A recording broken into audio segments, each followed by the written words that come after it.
Good morning, everyone. It is the end of 2025. It is the beginning of 2026. If you're listening to this, you needed to hear it. As somebody who has gone through a transformation of being externally motivated to internally motivated this last, especially year, I'm here to share 25 lessons and ways that I have come to that. Let's dive in. And a side note, the audio gets much more clear halfway through. Number one thing I learned in 2025 was having a sense of self and doing things because I decided that I wanted to do them. I think 2025 was really the first year I started to do this in tangible ways. The biggest example is me deciding to live where I do. I had a plan to go back to Texas, and at the very last moment, almost, I decided to stay in Colorado. Also, side note, how do you say Colorado? Colorado or Colorado? Am I a real Coloradian when I say Colorado? I am turning into a real Coloradian because I bring my own bag to the grocery store now. I'm back in the Midwest now, and golly, we use plastic bags everywhere here. In Colorado, that was one of the first things that I noticed. The mountains and the reusable bags in grocery stores. So anyways, I chose to stay in Colorado really for the first time. That this was a choice that I made entirely by myself and for myself, and there wasn't a reason other than the reasons I chose, like internal reasons to stay in Colorado. Even moving to Colorado, it was still motivated by the fact that I was going to school here. And I guess in a sense it always is motivated by something. Every other place I've moved has been for an educational pursuit, or getting my first job. This was honestly a big part of it factored in lifestyle, because I love how Boulder is walkable, and it also aligned with what I want to do in my career and being close to the university. 2025 was the year that I really solidified my sense of self in terms of locking in my workout routine and my running routine and my eating habits, and actually feeling good about all of those things, because I've spent several months in past years not feeling consistently great about those things. It's always been up and down with those kind of things. And maybe it will come back down again. I just have been grateful that it's been really good for a couple months now. Very grateful for that. And it really just comes down to a sense of self, I feel as though I've been able to cultivate. And if there's one thing, like the number, that's why I'm starting with number one. I'm giving you the banger number one, because if there's one thing that I could transmit for my friends and for my sister and, everybody listening to these, is cultivating the sense of who you are, which actually leads into my second one, is number two: you don't find yourself, you build yourself. This one comes from Margarita Nazarenko. I listened to her on repeat this last year, and I love this idea of hers that you don't find yourself, you build yourself through the actions you take every day. And it's about the volume, not necessarily having one magical moment. It's I mean, I can think of so many examples. Which one do I want to pull on? I mean, I always talk about fitness and relationships because that's what takes up a lot of my brain space. When it comes to these things, when it comes to relationships, no, I want to talk about fitness. I like talking about fitness. I'm going to lift after this. And talking about fitness is my favorite. It's about consistency. I mean, because consistency builds volume. It's not about having one day where you go and run out 20 miles. It's about, I mean, in my perspective, it's about going out on a consistent basis. Okay, here's an example. Some people run a marathon and then they really stop running after that because it hasn't become part of their identity. They haven't created themselves as their identity as somebody who's a runner. Maybe that's not what they're out for. What I'm out here for is to create identities. Something I've learned actually in the last couple of weeks from a couple chats I've had with people is lasting change comes from when it's part of your identity, when you've built this part of your identity. So now I identify as a runner. And how did I identify as this? I just ran enough times. I ran enough times until I could call myself a runner. How many times that is, who knows? When you do it consistently enough, that's who you become. If you play basketball enough times, you're a basketball player. You can apply this to a lot of things. And you don't have to find what your passions are. It's you create them. You create if you want to have a certain personality, it's not as though you have to be born with this. You can observe it in somebody else and then think, "Oh, I want to be a really giving person. I want to donate a lot." Let's say you are really inspired by that. You don't have to be born coming out of the womb as somebody who donates. You can see that in somebody else and think, I want to be that. Or I want to be a really fit person. A lot of times we have to see it in somebody else and then realize that we want to emulate it. So then you create yourself as somebody who, in the first example, donates time, money, resources. Or second, you become the person who is fit. You don't have to be born with it. We're always you can be in a transitory state. You can create yourself. If you want to be an app developer, okay, create an app. Like, you build yourself. That actually leads great into one of mine, and it's called Create, Don't Wait. I recorded my first podcast episode in July of 2025, and I only started releasing these in October of 2025. I had this fear that I was going to run out of things to say. However, clearly that's not been the case. And so, yeah, I was driven by fear in waiting to create. And I think a lot of people are driven by some kind of fear of social judgment. I went through that. I mean, you think I wasn't thinking a little bit nervous about what are people going to think when I start making these and thinking, what is Anya doing? Of course, I thought that. I got over that pretty quickly because I really enjoy doing this. Or, for example, when my dad and I film in the gym, of course, there is a part of me that thinks about what are people going to think of us walking around with a tripod and me and a microphone and filming myself. Margarita said this, create, don't wait. Just create. Like, what are you waiting for? There's some kind of fear, so try to get past that. Especially if you're passionate about it or it makes you happy, and that's why you're waiting to create because of fear of judgment. I mean, I'm telling you, it's really not that bad. And granted, nobody has said anything negative to me yet. So maybe when I get some hate comments, I can return to that one. But, really just, I think a lot of people wait for life to begin. Life has already begun. Okay, newsflash. Life has begun. Life is happening. Every day life goes by. It's happening, people. So if there's something that you want to create, a business, pottery, podcasts, and Instagram accounts where you show your outfits. Yes, this individual, if you are listening to this, yes, I'm talking to you. Create, don't wait. What's the worst that can happen? The worst that can happen is that you don't do it anymore. And maybe some people say, oh, look, she stopped doing that. Okay. They're going to be on your mind for all of 30 seconds and then they're going to move on. Okay, number 4, people come and go, so don't close people out unnecessarily. This one is a spin because a lot of people will say that people come and go. And, to not be sad that people left your life. Okay, cool. Agree with that. I am also saying that sometimes people come into your life that you weren't expecting. So people come and go. I recently had a case where somebody came back into my life that I was not expecting that we would be talking again. And it was a really nice surprise. I'm very happy that I didn't close that door out forever in terms of I'm not one to make a big scene to somebody in the first place. I'm talking even inside. I wasn't completely closed off to this person in the right scenario. When I was in a relationship, I was 100% closed out to this other person because I felt so strongly about that relationship that I was locked in. I was 100% ready to not speak to that person in the past. That relationship ended. And then I was open to talking to that person from my past. Even if it's in a way that it doesn't mean it needs to lead to a relationship or anything crazy like that. In the sense where I feel as though I received a lesson from that person in my past because I was open to speaking to them again. And that was really cool to experience. So I experienced in 2025 people leaving my life and people coming into my life. And I want to stay open to things like that. This is a good one to follow up with. Number 5, sometimes it's better to love people at a distance. That's all I'll say on that one. Number 6, another one there's not going to be much follow-up on, is someone can be your soulmate and you're not physically with them. Number 7, relationships are a choice sometimes when you have that foundation.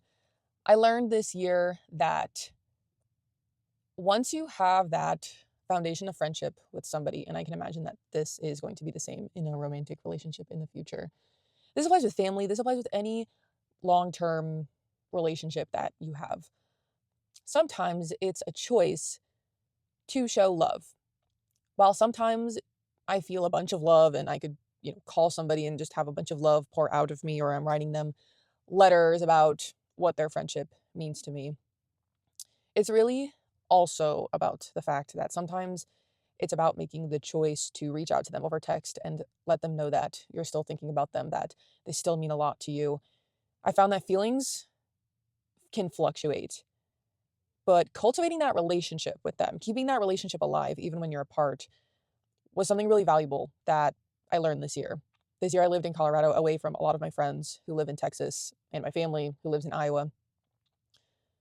And especially when it came to friendships, I had to continue cultivating the ones that are really important to me. Sometimes this came naturally, and then other times it didn't feel as natural, but I didn't get mad at myself and or question the friendship, but rather I had this intuitive sense of it needs to be more deliberate and more intentional. I need to reach out to them intentionally and tell them good morning, tell them I'm thinking about them, send them a picture of something that reminds me of them. And that's okay too. That's actually part of love too. It's not always gushing feelings about somebody. Number 8, practicing overcoming small challenges every day helps you prepare for the bigger ones. A reason that I think I've been able to be pretty emotionally resilient. And granted, I haven't gone through anything insanely emotionally difficult in my life.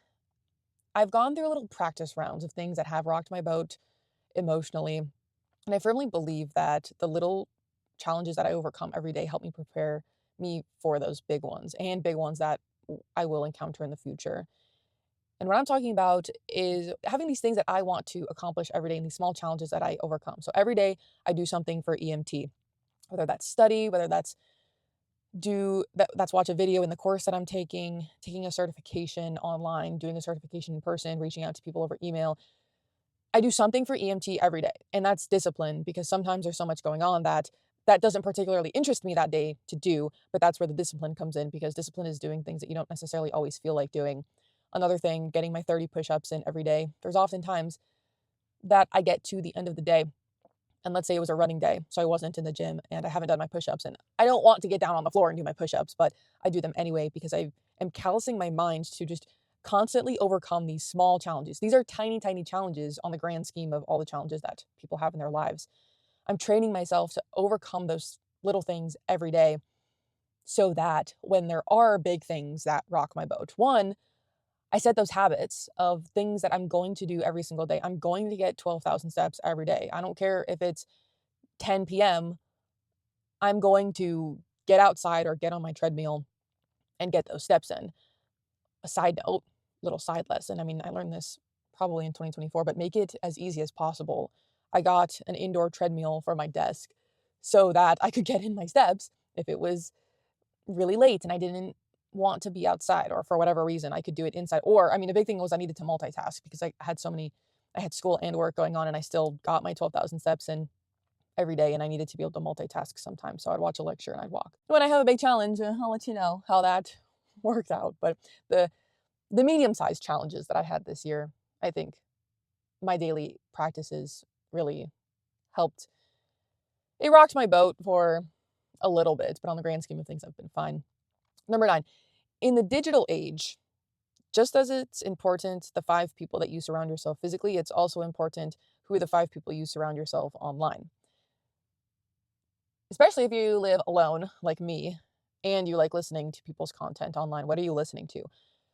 If you're on Instagram, who are you following? I like to follow people that I can find inspiration in terms of I find relatability to them. So whether they're my same ethnicity, if they are cultivating businesses and podcasts and ideas and YouTube channels of values that align with me. My 2 favorite content creators are Margarita Nazarenko and Layla Hormozi. They're strong businesswomen and they have strong romantic relationships. And they have this really cool balance of masculine and feminine energy that I just love. I would highly recommend their content. Okay, this should be clear on the mic. And I just really admire them. I admire their radiance and their feminine energy and how they build these businesses. I mean, Layla literally has multi-million-dollar businesses. And Margarita releases courses and books and podcasts, and she has built this amazing community. Oh, Layla also has a podcast called Build. And I just love them. And I think it's really important because I've literally, the reason it's important is because I've literally seen how, especially Margarita, because I've been listening to her for even longer than Layla. In the last 6 months, discovered Layla, but I've been listening to Margarita all year long on loop. And I have noticed how her ideas are now living in my mind. I mean, I approach situations differently. And a big thing is, one, I don't pine over people because that's something that she's taught me. So I catch myself, I think, when am I going out of my way for somebody who's not my boyfriend, husband, family member, so out of my way that I'm actually pining over them because I want their approval. She really taught me that this year. And then also about detachment and just in, letting somebody else be them and accepting them for wholly who they are and not expecting that they're going to change. A release of control over people and understanding that they live their own narrative with their own intentions and to not take it personally. Just this detachment from, I mean, this is honestly getting into Buddhism as well. Just detaching from the ego is something that Margarita inundated in my head. I think thoughts and it says, and I know that they came from Margarita, and I really like that. It also makes me realize that it's also really careful. You need to be really careful of who you let into your mind like that. Because even though they're online, they can have a lot of influence on you if that's what you're constantly seeing and hearing. Number 10, it's not about always winning. It's about never quitting. This is big. I mean, this can apply to so many things as well. My mind goes to fitness. Love talking about fitness. It's about the consistency. It's about the volume. We've talked about that. Number 11, when you're young, it's okay to have your motivation driven externally and then shift to be internally driven when you're older. Again, this comes back, to the decisions I've made this year to stay here and pursue what I want later in my career. I know when I was younger, I was 100% driven by wanting to please my parents. And I feel as though I pleased them in my head after I had graduated undergrad. That's when I felt as though I finally, quote, pleased them enough. I had proven myself enough with that degree to them. And then pretty much everything after that I've done for myself. Nobody really told me to go for another degree. Everybody encouraged me. That's not what I'm saying here, but nobody was saying you need to go do this. Nobody was telling me I needed to go be an EMT. Nobody was telling me I needed to go do a marathon. Nobody was telling me I need to do push-ups. Nobody told me I needed to change my diet. All of that in these last, when did I graduate? 2022. Okay, in these last 3 years has been completely of my own volition. It's been completely internally driven. And I think I used to think that it was bad that I was externally driven when I was younger and that I just wanted to please my parents. My mind, though, shifted. And I actually think that when you're young, what else do you have to go off of in terms of motivation? It'd be interesting to talk to a kid. And I'm talking kid as anybody who's under 17 and under, when they just completely do their own thing, where they got their motivation from. That's something I'm very interested in lately, is where people get and got their motivation from when they were younger versus now. To be candid, that's exactly where my motivation came from, was wanting to please them. And I don't think that's actually such a bad thing, because it set me up to always be striving. And I feel as though I've been able to redirect that pleasing energy of wanting to accomplish things.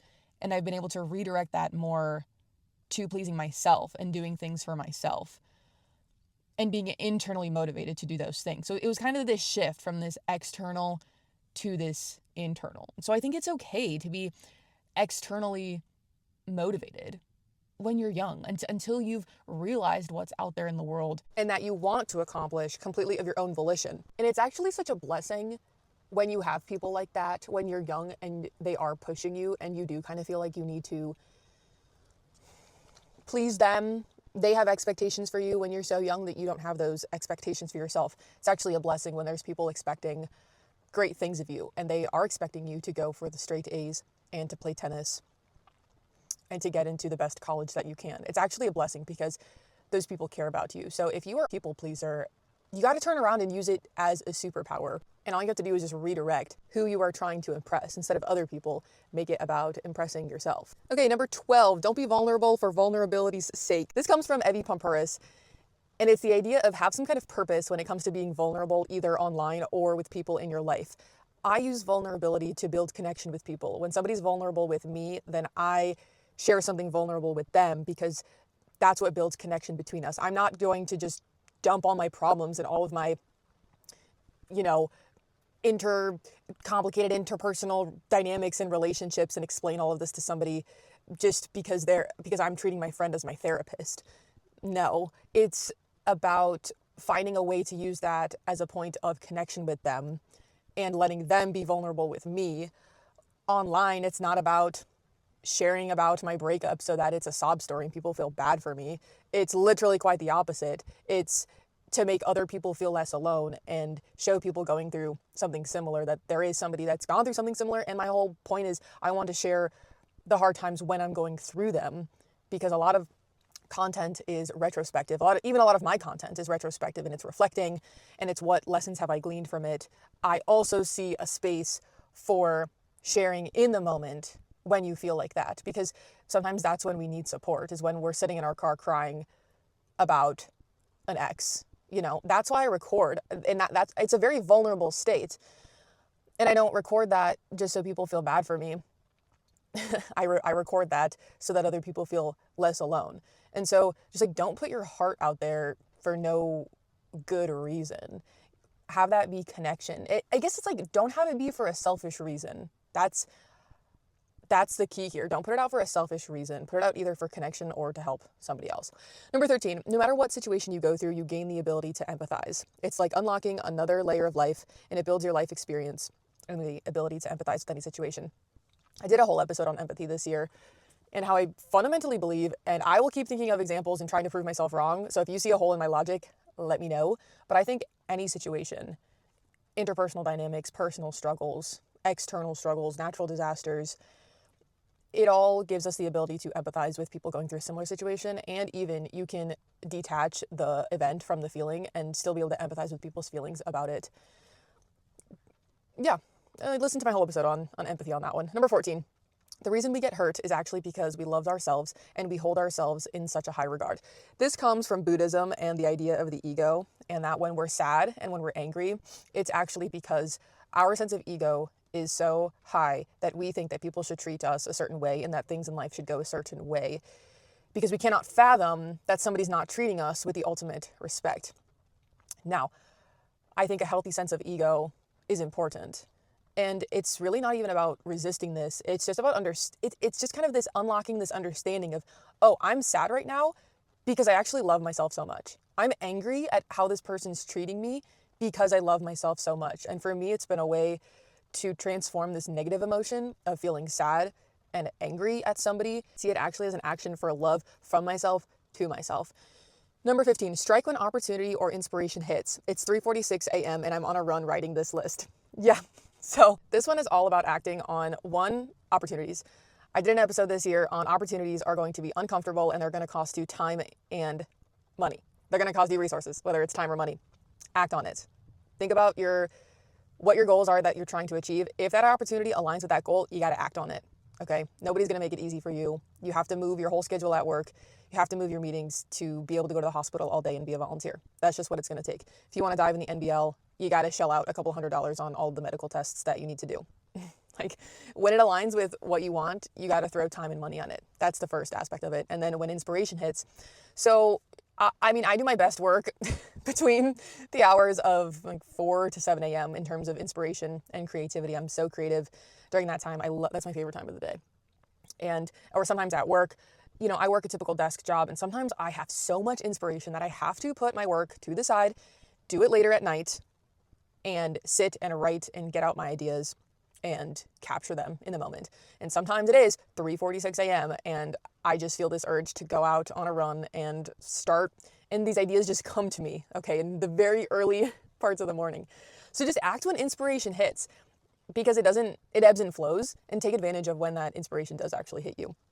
Number 16, push yourself physically, but also understand when you're getting humbled and don't push it too far. So I had this tiny, small lifting incident, we can call it, where I was lifting dumbbells, doing a bench press, and I was at 25 pounds, and that was like pretty easy. Well, not easy, but I felt like I could go more. And so the next set I came back around, I picked up 30 pounds. And on the second time I put the weights in the air, I felt 2 little clicks, and then my left arm just like gave out, and then I rolled off the bench. And luckily the weights did not hit my head. Oh, that would have been bad. And in that moment, that 30 seconds afterwards, I was thinking, oh boy, I've never gotten hurt from lifting.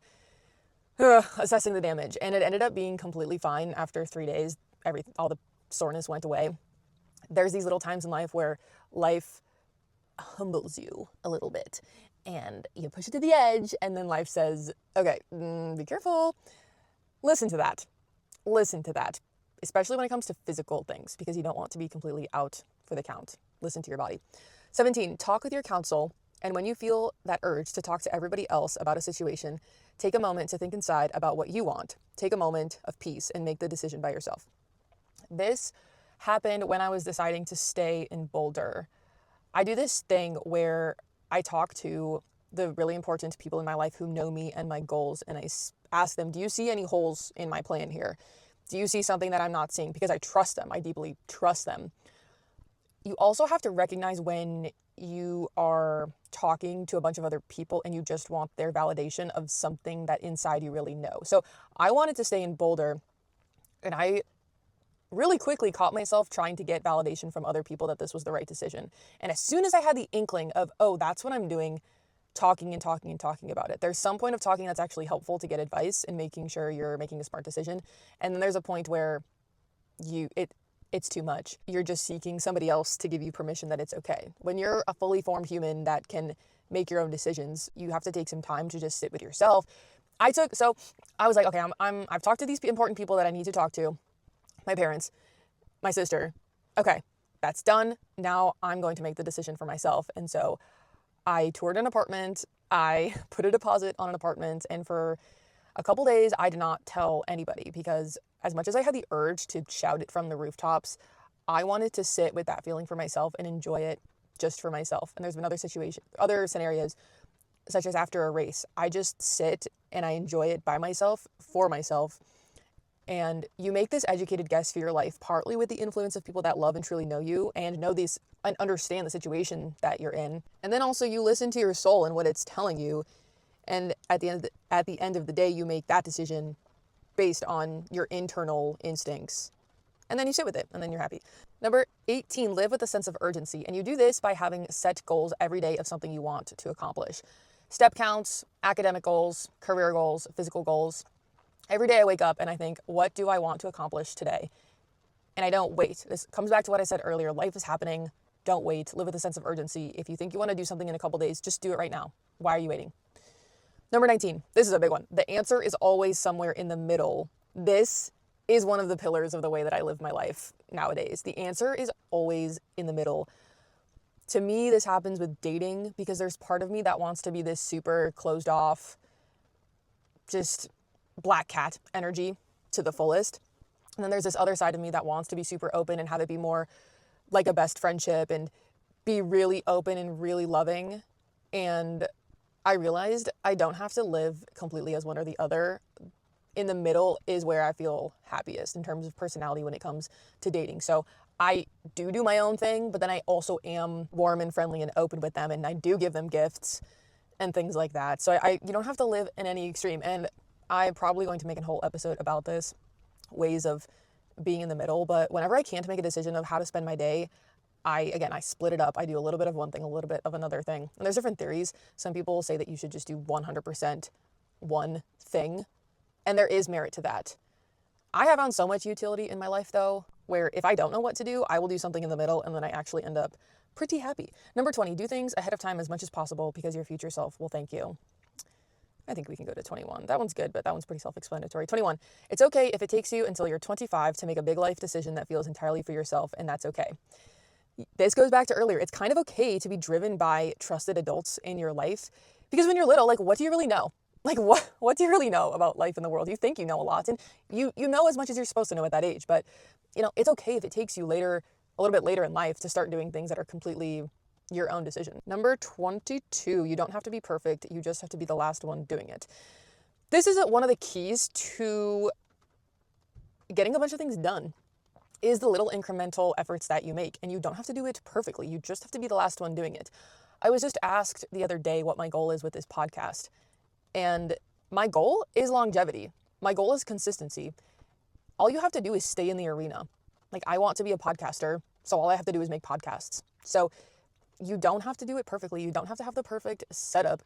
If you have fitness goals, you don't have, like, you should strive for being as good as possible and don't make excuses for yourself. You should eat your protein targets for the day. You should go lift. But it's about, you're going to fail. We're all going to fail at some points. And the idea isn't to fail, but it's how quickly can you recover for that? When you make a mistake, how quickly do you recover? When you eat in a way that's out of line with your goals, how quickly do you fix it with even the next bite? You know what I mean? If you eat one meal that doesn't align with your goals, do you let that feed into your dinner and then your breakfast for the next day and so on and so on? Or does that happen and you say, okay, that happened. How quickly am I going to align with my goals? So it's really not about being perfect. It's about how quickly can you recover and how consistent can you be. Number 23 is about knowing yourself and knowing when you feel bad and good. I feel really good in the morning, and then there's sometimes when 8, 9, and if I'm up until then, 10 p.m. hits, and I just feel so sad. I've gone through this cycle several times, and I just know about myself that I feel happiest in the morning, and then sometimes at night I feel really sad. And maybe this is just because all of the happy neurotransmitters have depleted from my brain, so I don't give it that much weight. If I feel sad or emotional at night, sometimes, like, something triggered me during the day and then at night I process it and it makes me sad, I just no longer give it so much weight and so much meaning. I'm sad, and then I'm thinking, okay, I'm gonna wake up in the morning, I'm gonna go get my coffee, and I'm gonna lift, and I'm gonna be happy again. So a shower and sleeping can go a long way when you're feeling bad. Number 24, especially at work, when you're creating something for somebody else, show incremental progress. Let them know how you're doing. That one's pretty self-explanatory. And I probably will make a whole episode about lessons from engineering, and that's one of them. And now time for the very last lesson, number 25. Work in the most ideal setting as possible. If you don't like the work that you're doing, at least you can like the environment that you do it in. Yeah, if you're studying for something and you're not the most passionate about it, go to a coffee shop, get yourself a little Americano, make it a vibe, get some fairy lights, light a candle. In 2026, I'm going to be releasing an episode about how to lock in, how I study, how I romanticize study, how I get my work done. I mean, I do engineering analyses every single day for 40 hours a week, Monday through Friday. So I make it a vibe. I make it fun, So yeah, those are my lessons that I learned in 2025 and how I find internal drive to do all of these things. I am looking forward to a year of podcasting and sharing lessons with you, and I'm so grateful for everybody who is listening right now. I wish you an amazing start to 2026, and I will see you on the next one. Bye.